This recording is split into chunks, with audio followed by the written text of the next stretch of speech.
നമസ്കാരം, ജന്മഭൂമിയിലേക്ക് സ്വാഗതം. തൃശൂരിൽ ആത്മവിശ്വാസം ഇന്നലെ രാത്രിയോടെ ഇരട്ടിയായി എന്ന് നടനും NDA സ്ഥാനാർത്ഥിയുമായ സുരേഷ് ഗോപി പറഞ്ഞു. പാർട്ടി ഒരു റിവ്യൂ നടത്തിയിട്ടുണ്ട്. അതിന്റെ ഒരു ഫുൾ ടെക്സ്റ്റ് ഇതുവരെ വന്നിട്ടില്ലെങ്കിലും അവർക്കും ഇതേ അഭിപ്രായമാണുള്ളത്. തൃശൂരിൽ മാധ്യമപ്രവർത്തകരോട് സംസാരിക്കുകയായിരുന്നു സുരേഷ് ഗോപി. നമുക്കല്ലല്ലോ പ്രധാനം, ജനങ്ങളുടെ തീരുമാനത്തിലേക്ക് നയിക്കുന്ന അവർ തിരഞ്ഞെടുക്കുന്ന വ്യക്തികളുടെ പശ്ചാത്തലത്തിൽ അവർ സമ്മതിദാനം സമ്മാനിച്ച് കഴിഞ്ഞിരിക്കുന്നു. അത് പെട്ടിക്കുള്ളിലുണ്ട്. ഞാൻ ജൂൺ 4 വരെ കാത്തിരിക്കുന്നു. ഞാൻ തികഞ്ഞ ഒരു ഈശ്വര വിശ്വാസിയാണ്. എല്ലാത്തിനും മുകളിൽ ഒരാളുണ്ട്. ദൈവം എന്നെ കാത്തോളും.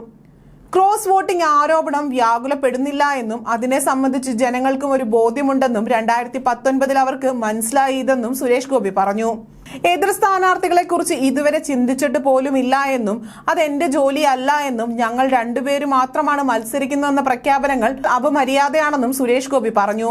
താൻ ജയിച്ചാൽ തൃശൂരിന് മാറ്റമുണ്ടാകും. തൃശൂരിന് ഗുണമുണ്ടാകുന്ന കാര്യങ്ങൾ മാത്രമാണ് ഇതുവരെ ചർച്ച ചെയ്തത്.